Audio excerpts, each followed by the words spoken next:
Is this better than you thought it would be? Oh yeah, and it's great to talk to you again, Adam. I was as skeptical as anybody about this. I just didn't know. With the league breaking down and by and large the entire league going on vacation, how these players who are asked to participate in an exhibition tournament in lieu of the All-Star game, how would they perform? How would they invest themselves in it? But as always, the players answer the bell, and the players got wrapped up in it. I think they've proven to everybody they want this. They want this on a regular basis. They're going to bargain it in the next CBA, and I think we're not going to be deprived as fans moving forward from seeing Olympic involvement every 4 years, every 2 years, a World Cup. We're going to get back to where we expect to see best on best international play, and we'll expand it to include other countries who will make it even better than it is right now. But we're all enjoying this. This has been absolutely spectacular, and my only hope is that we don't take a step back when the league resumes on Saturday and everybody says, oh, ho-hum, here we go again. That's the only drawback to this tournament being played out as well as it has. I mean, it has been amazing, and I think I texted you Wednesday and said, this is way more physical than I anticipated it being. That was just game one, where Canada, Sweden, I'm like, wait a second, we've got like legitimate NHL hockey being played. I did think that we were going to see more of a skating show where it would be great skill, but it would basically be skating. And we have seen a lot of physicality. The negatives to that is that we have had some injuries. What do you think is going through the minds of 32 NHL owners? Well, they're holding their breaths, right? Their collective breaths. And this is always the issue. And this is always why when we do get to Olympic involvement and everybody signing off on it completely, insurance has to be in place. These assets have to be protected for the owners.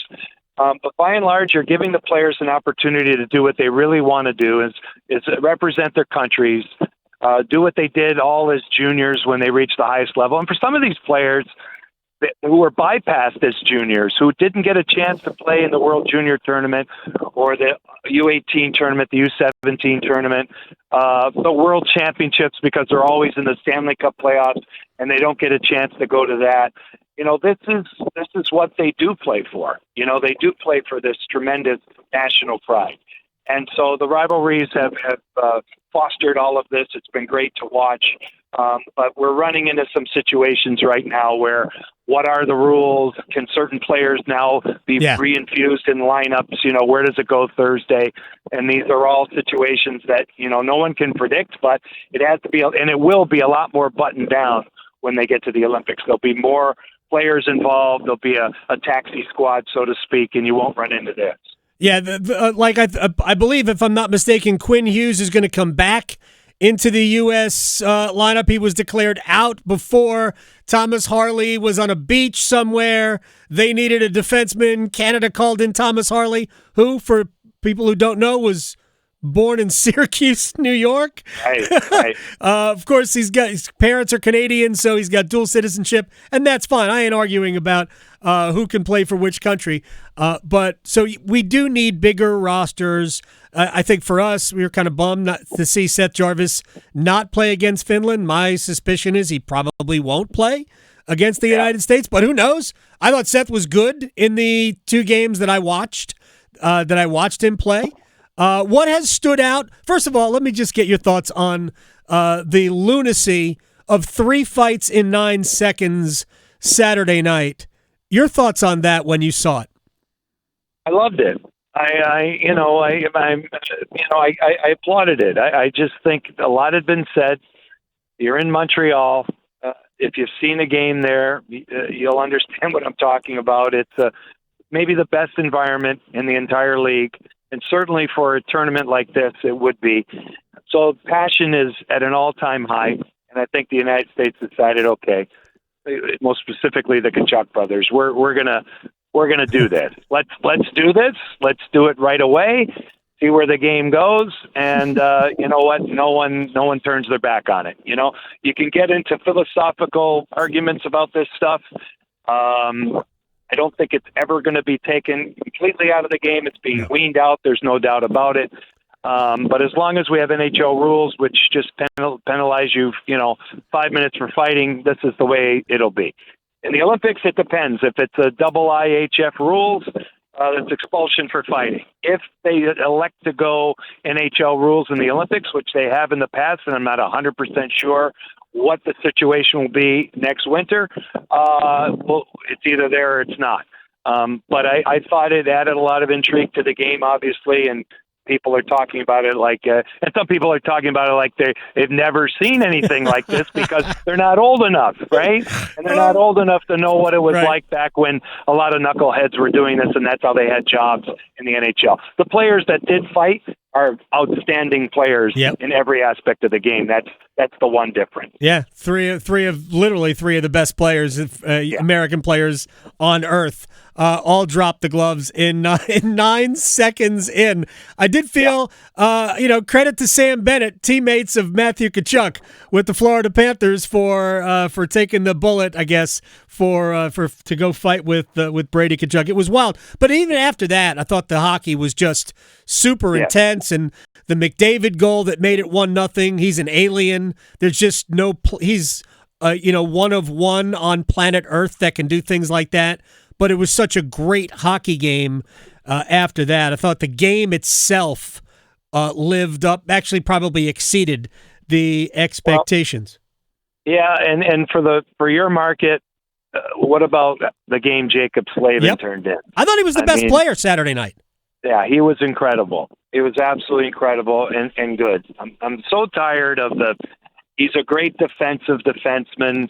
I'm tired of that. I understand what it means, and they're right when they say it. But or he's one of the best underrated. Right. He's been underrated his whole career. Yeah. I almost used an expletive there. I know, but I mean, it's really, really painful to hear that because even when I was involved with the Hurricanes back when he was a young player, every time he played McDavid 5-on-5, he did well. Yep. He didn't totally shut him down. But he's so good at the blue line laterally. He's such a terrific skater. Yep. He's got a long reach and a great stick. I mean, he can defend high-end players, and he doesn't get enough credit for it, which to me makes him a great defenseman, period. Yeah. Yes, there are other players who can put more points on the board. We get all of that. It doesn't necessarily make them all great defensemen, Mm-hmm. So, anyway, good on him. It was a terrific game. Yeah, I thought Charlie McAvoy was great in that game. The physicality he brought early. I thought Dylan Larkin was awesome. But those were my 3 stars. I had Slavin as the best player in the game. I understand that he did not get involved in any of the goal scoring. One more thing before I let you go, John Forslund. Do you think that we could have? I mean, because I've been asked this question so many times now. About could we have this again? Could the NHL do Four Nations? Now, next year they won't because it'll be an Olympic year. But like after the Olympics, could we go back to Four Nations?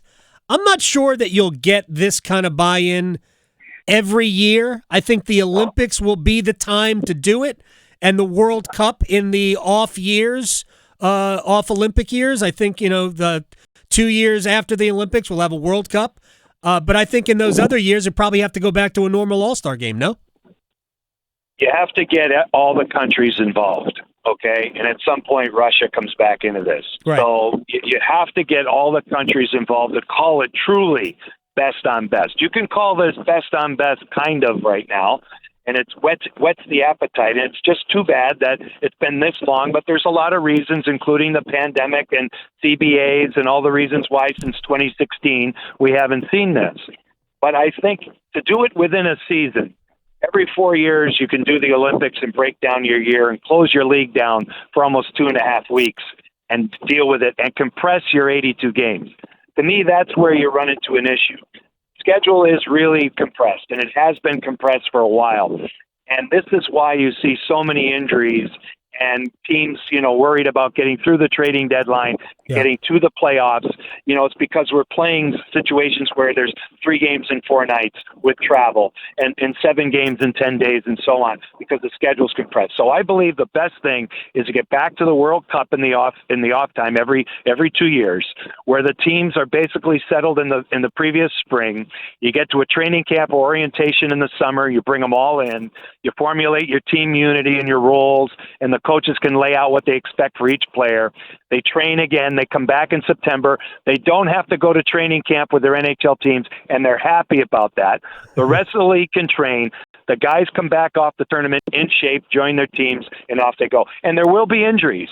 But if there's an injury in September, then hopefully, if it's even a catastrophic problem, by Thanksgiving, you might be in a better spot with that player.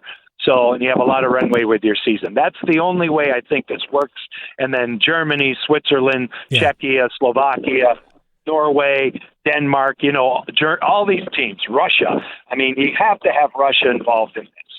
There's just too many great players and players who are still in Europe who could be part of it, who are good enough to play in the NHL. Yeah, so that's what makes it even more interesting. And in this one, only NHL players could play in the Four Nations because it was really the replacement for the All-Star game. But I was going through it, John. Russia has no centers. They've only got really wings and defensemen, and they have great goalies. They could play 4 goalies. That would be tough. But Yevgeny Malkin would be the number 1 center right now for Russia. Yeah, and, every country will have their flaws, but again, we're leaving out, I don't know where where his game is right now, but he is a captain in the KHL. So he's involved, and there's other players over there who are involved, and like the Hurricanes have a prime prospect, playing in Russia right now. That young player would probably be involved in this. So it rounds it out, and we'll see it next year. And I hope I can be part of that. It'll be next year in Italy where this Olympic thing will get reignited, and that'll be even better for hockey. And then if we can get in a rhythm, the fans can look forward to this, and much like they do in soccer, European football. As much as they do it that way, you can look forward to this as fans and then get into your club league and so on. So hopefully we'll get in that rhythm, and it's all good for the game. You're good for the game. John Forslund, the voice of the Seattle Kraken, TNT, the voice of hockey, Monday Prime on Amazon in Canada. My friend, I appreciate your time. You have to get back to work. Eventually. On Saturday I do. And I start 5 games in 5 nights in 5 cities. But I'm in Jupiter, Florida, awaiting the arrival of the Seattle Kraken, which will be within the next few hours. So everybody take cover. Fantastic. Thanks, John. Okay. See ya.